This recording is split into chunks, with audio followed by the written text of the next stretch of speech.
अरे अनीता बहू, तुम कितना सोचती हो हम सबके लिए। देखो तो जरा कितने सारे उपहार लेकर आई हो। अरे वाह, अपनी जेठानी और उसके बच्चों के लिए भी लाई हो। और एक वो है जो बस एक साड़ी और एक कपड़े में तुम्हें विदा कर देती है। खैर छोड़ो, वैसे भी तुम कुछ दिनों के लिए ही तो यहाँ आती हो, फिर घर के काम मत किया करो। मेरा छोटा बेटा सुजीत इतना तो कमाता है कि तुम्हें ठाठ से रखता होगा, इतना तो मुझे यकीन है। पर मेरी किस्मत देखो, तुम्हारे ससुर जी की यादें इस घर में है, इसलिए तो यहाँ से कहीं और जा भी नहीं पाती हूँ। हाय रे मेरी फूटी किस्मत। कामिनी जी अपनी छोटी बहू अनीता से कहती हैं। अनीता भी खुद पर गर्व महसूस करते हुए बोली, मम्मी जी, हमने तो कितनी बार आपसे कहा कि आप हमारे साथ चलकर रहिए। अरे हमें आपसे कुछ नहीं चाहिए, पर आप हैं कि मानती ही नहीं है। कामिनी जी की बेटी बबीता, जो अपने छोटे भाई भाभी से मिलने के लिए आई हुई थी, वो भी झट से बोली, हाँ माँ, तुम सुजीत के साथ क्यों नहीं जाती हो? इसी बहाने मुझे भी दूसरा शहर घूमने और देखने का मौका मिलेगा। हर बार घूम फिर कर मैं यहाँ चली आती हूँ और यहाँ मुझे मिलता ही क्या है। चलो आप दोनों बातें करो, मैं नेहा भाभी की मदद कर देती हूँ, वरना वो सोचेंगी कि सब यहाँ आकर जम गए हैं और रसोई में उन्हें काम करना पड़ रहा है। इतना कहकर वो उठकर जैसे ही जाने लगी, कामिनी जी उसका हाथ पकड़कर उसे अपने पास बिठाते हुए बोली, बबीता, तुम तो हमेशा अपने घर में काम करती ही हो, माँ के पास आती हो तो थोड़ा आराम भी कर लिया करो। और किसकी यहाँ इतनी हिम्मत कि मेरे रहते तुम्हें कुछ कह दे। इस घर में तुम्हें जितना करना था तुम कर चुकी हो, अब तुम्हारी बड़ी भाभी का फर्ज बनता है कि तुम्हें जितना हो सके आराम दे। बबीता बोली, पर माँ। कामिनी जी बोली, परवर कुछ नहीं, आराम से बैठो, वैसे भी उसे आदत है और मैं कोई इस घर में मुफ्त का खाना नहीं खाती हूँ, ये बात तुम्हारे भाई भाभी भी जानते हैं। अनीता झट से बोली, हाँ हाँ दीदी, मम्मी जी सही तो कह रही है। मम्मी जी यहाँ किसी पर बोझ नहीं है, वो इतनी पेंशन उठाती है कि आराम से कहीं भी ऐशो आराम की जिंदगी जी सकती है। अब अगर कोई इनकी इतनी खातिरदारी कर रहा है तो इसके पीछे जरूर उसकी कुछ तो नियत होगी ही ना, क्यों? इतना कहकर सब ठहाका लगाकर हंसने लगी। तभी कामिनी जी की बड़ी बहू नेहा चाय पकौड़े लेकर वहां आई और बोली, क्या बात है, किस बात पर आप लोग इतना हंस रहे हैं? मुझे भी बताइए, अपनी थोड़ी थकान मैं भी दूर कर लूंगी। बबीता बोली, अरे कुछ नहीं भाभी, बस आपकी ही तारीफ कर रहे थे। वैसे भी आज के जमाने में कौन सी बहू बिना स्वार्थ के अपने ससुराल वालों की सेवा करती है। नेहा कोई बच्ची तो थी नहीं, वो अपनी ननद और देवरानी के इशारों को भली भांति समझती थी। वो मुस्कुराकर बोली, एक बात कहूं दीदी, हर बेटे बहू की नियत जरूरी नहीं है कि खराब ही हो। कुछ ऐसे भी होते हैं जो बिना स्वार्थ के भी माँ बाप और अपने रिश्तों की कद्र करना जानते हैं। बस उन्हें देखने के लिए अपनेपन का चश्मा होना चाहिए, जो हर कोई पहनता नहीं है। इतना कहकर नेहा वहां से चली गई। करीब एक हफ्ते बाद जैसे ही अनीता मुंबई के लिए निकली, घंटा भर भी नहीं हुआ कि बबीता भी वहां से ये कहकर निकल गई कि उसके घर में भी बहुत सारे काम हैं, क्योंकि वो जानती थी अगर वो वहां रह गई तो कामिनी जी अपने छोटे मोटे काम तो अपनी बेटी से जरूर करवाएंगी। तो बस फिर क्या था, बबीता ने अपना बोरिया बिस्तर समेटा और निकल गई। कुछ समय बाद कामिनी जी की दूर की ननद, जो उनके पड़ोस में ही रहती थी, वो उनसे मिलने आई और बोली, क्या बात है कामिनी, बड़ी चमक रही हो, साफ सुथरी साड़ी, बालों में कंघी, और मेरे आने पर इतनी जल्दी चाय नाश्ता भी आ गया। लगता है नेहा बहू सेवा बहुत करती है। कामिनी जी बोली, हाँ जीजी, करती तो है, या फिर ये कहो करनी ही है। पेंशन है तो सब सेवा कर रहे हैं, वरना आज के जमाने में कौन सी बहू अपनी सास को पूछती है। रसोई में रात के खाने की तैयारी करती हुई नेहा के कानों में उन दोनों की बातें जा रही थीं। उसकी आंखें भर आई और मन भारी हो गया, तो वो बाकी का काम छोड़कर अपने कमरे में आ गई, क्योंकि वो उन दोनों की आगे की बातें सुनना भी नहीं चाहती थी। उसे लग रहा था कहीं सास की ये कड़वी बातें सुनकर आगे उसका मन ही ना करे कि अब वो उनकी सेवा और सम्मान करे। लाख कोशिश करने पर भी वो अपनी सास के कहे शब्दों को भूल नहीं पा रही थी। नेहा का मन बहुत दुखी हुआ और वो अपनी बड़ी बहन नीलम को फोन कर बोली, दीदी, मेरा मन मम्मी जी की बातें सुनकर बहुत दुखी हो जाता है। मन में इतनी उलझन हो रही है कि मैं क्या ही बोलूं आपको। मम्मी जी आखिर ऐसा क्या खर्च करती हैं हम पर? मैं और मेरे पति मानव ने आज तक उनसे ऐसा क्या करवा लिया जिससे मम्मी जी को लगता है कि हम उनकी पेंशन की वजह से उनकी सेवा करते हैं। नीलम बोली, नेहा, अपने मन को दुखी मत करो। एक उम्र के बाद कुछ लोगों की मानसिकता ऐसी हो जाती है, शायद उन्होंने अपने जीवन में वो प्यार और अपनापन नहीं पाया जो तुम्हें मिल रहा है, तो उनके मन की कड़वाहट शब्द बनकर निकलते हैं। धीरे धीरे सब ठीक हो जाएगा। और एक बात कहूं, मैं बहन हूं तो तुम मुझसे कह रही हो, पर इन बातों को किसी और से मत कहना। हाँ, मानव जी से तुम जरूर साझा करो, क्योंकि उनसे ज्यादा अपना अब इस दुनिया में तुम्हारा कोई नहीं है। माता पिता के बाद एक पति ही होता है जो हमारे अच्छे बुरे का हमसे ज्यादा ध्यान रखता है।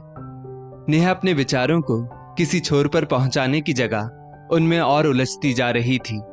शाम में जब मानव आए तो उससे रहा नहीं गया और उसने सास की कही बात उनसे साझा की और साथ में एक सवाल भी किया। हम तो मम्मी जी से एक अठन्नी भी खर्च नहीं करवाते, घर का सारा खर्च हम करते हैं, यहाँ तक कि उनकी पसंद के बिस्किट, चाय, दवाई और सर्फ साबुन और बाकी सब भी हम लाकर देते हैं। वो तो साल में एक बार बैंक से अपनी पेंशन निकालती हैं और वो पैसे भी तब खर्च करती हैं जब बबीता दीदी और आपके छोटे भाई का परिवार यहाँ आता है। उनके बच्चों को तोहफे देना, उन्हें कपड़े देना, वो भी हम कर देते हैं। फिर भी उन्हें अगर कम लगता है तो ऊपर से वो देती है। हमारे बच्चों को तो वो उनके जन्मदिन पर हाथ में 100 रुपए पकड़ा देती है। फिर भी मैं कभी शिकायत नहीं करती, मैं बस निस्वार्थ भाव से उनकी सेवा करती हूँ।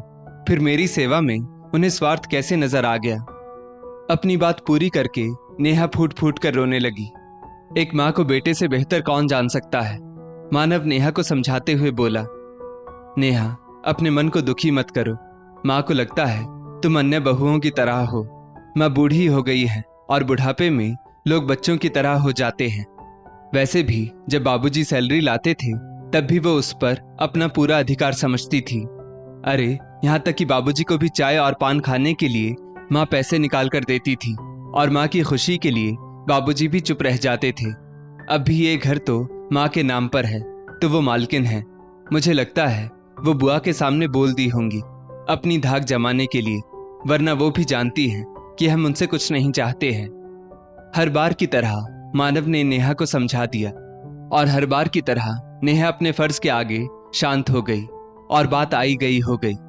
समय बीतता गया, ना तो नेहा का स्वभाव बदला अपनी सास के लिए, ना ही मानव का अपनी माँ के प्रति मान सम्मान कम हुआ।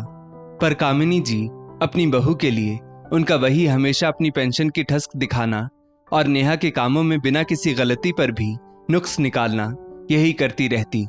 जब कभी नेहा उनके व्यवहार से दुखी हो जाती तो वो अपने पति मानव की बात सोचकर अपने मन को समझा लेती, जो अक्सर उसे कहते थे कि माँ की उम्र हो गई है, तुम ये सोचो ही मत कि माँ को पेंशन मिलती है। तुम तो बस इतना सोचो कि 2 बच्चों के साथ तुम एक बच्ची को भी संभाल रही हो, तो तुम्हें दुख नहीं होगा। समय के साथ साथ कामिनी जी अपनी पेंशन की वजह से बहू की नजरों में अपनी जगह छोटी करती जा रही थी। सही कहा है किसी ने, कभी कभी किसी की गलत बात पर कुछ ना बोलना बहुत घातक होता है। सामने वाला खुद को सही समझ लेता है और कभी कभार अपनी हद पार कर जाता है। वही कामिनी जी ने भी किया। एक दिन खाने में थोड़ी देर क्या हो गई, कामिनी जी नेहा पर राशन पानी लेकर टूट पड़ी और बड़बड़ाना शुरू कर दिया। तो नेहा ने अपना पक्ष रखते हुए सिर्फ इतना कहा, मम्मी जी, रोज आपका सारा काम समय से हो जाता है, पर आज मेरी तबीयत थोड़ी ठीक नहीं थी, इसलिए देर हो गई। मैं जब से आई हूँ तब से आपकी बराबर सेवा कर रही हूँ, पर आप मुझसे कभी खुश नहीं होती। और एक बात कहूँ, जैसे आपकी उम्र बढ़ रही है, मेरी भी उम्र हो रही है। अब मुझसे भी ज्यादा काम नहीं होता, मेरी भी परेशानियां बढ़ रही हैं। आप कब तक मुझे नई नवेली दुल्हन समझकर अपनी इच्छा अनुसार चलाती रहेंगी? आप कभी मेरी परेशानी क्यों नहीं समझती? मुझे भी बहुत दुख होता है।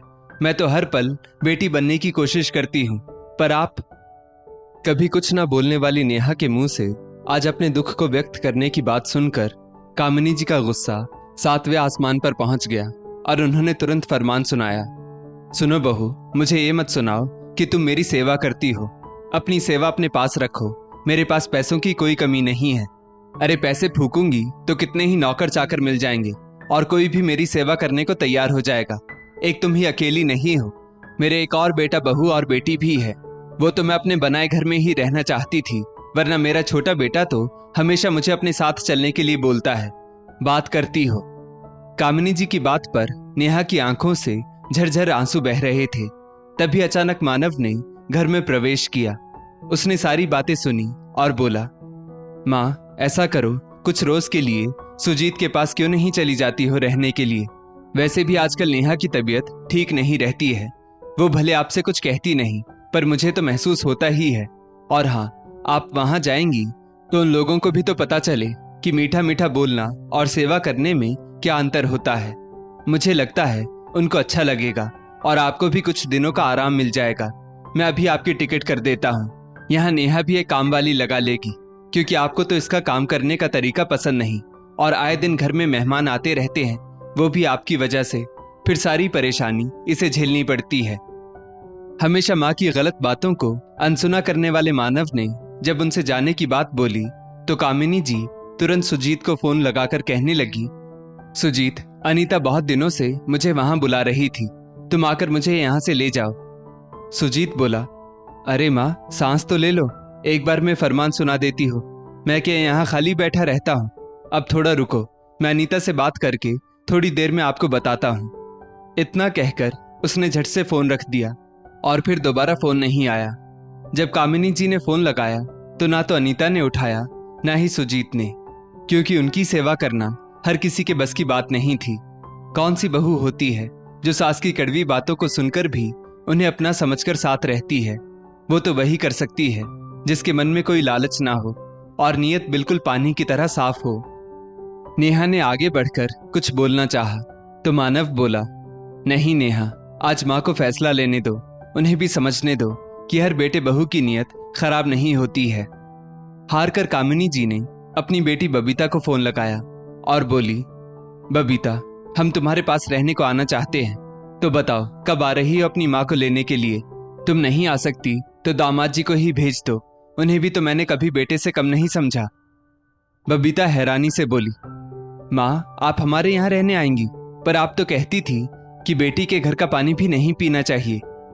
कामिनी जी बोली, हाँ बेटा, वो तो हम अभी भी कहेंगे, क्योंकि जब हम तुम्हारा अनाज पानी खाएंगे तो तुम्हें उसका पूरा पैसा देंगे, तुम मेरे खर्चे की चिंता मत करना। बबीता बोली, माँ, आप मेरी बात समझ नहीं रही है। मेरी सास भी बहुत पुराने ख्यालों की है और वे भी मेरे साथ रहती है। आप भले ही यहाँ अपने पैसे खर्च करके रहेंगी, पर उन्हें अच्छा नहीं लगेगा। मुझे माफ कीजिए माँ, पर मैं आपको अपने पास नहीं रख सकती। आप ही सोचिए, नेहा भाभी की माँ को भी तो पेंशन मिलती है, पर वो तो कभी वहां कर नहीं रहती है। अगर वो वहां कर रहने लगी तो क्या आपको अच्छा लगेगा? नहीं ना, उल्टा आप नेहा भाभी का जीना मुश्किल कर देंगी। वैसे ही मेरी सास को आपका यहाँ रहना पसंद नहीं आएगा और कहीं वो भी मेरा जीना मुश्किल ना कर दे। अरे फिर तो वो बात बात पर मुझे टोकेंगी, जो मुझे बिल्कुल पसंद नहीं आएगा। ना बाबा ना, आप वहीं रहो और मेरी बात को गलत मत समझिए। मैं मजबूर हूँ, आप वहीं रहिए, मैं आपसे मिलने के लिए आती रहूंगी। इतना कहकर बबीता ने भी फोन रख दिया। आज बेटे और बेटी की बात सुनकर कामिनी जी को एहसास हो गया कि वो कितने भ्रम में जी रही थी। उन्हें लग रहा था कि वो एक फोन करेंगी तो सब डर जाएंगे और उन्हें लेने आ जाएंगे। आखिर उनके पास पैसा है, वो किसी के ऊपर बोझ थोड़े ही थी। पर कितनी गलत थी वो। आज पता चला कि पैसा देकर भी कोई किसी को अपने पास नहीं रखता जिसकी सेवा करनी पड़े।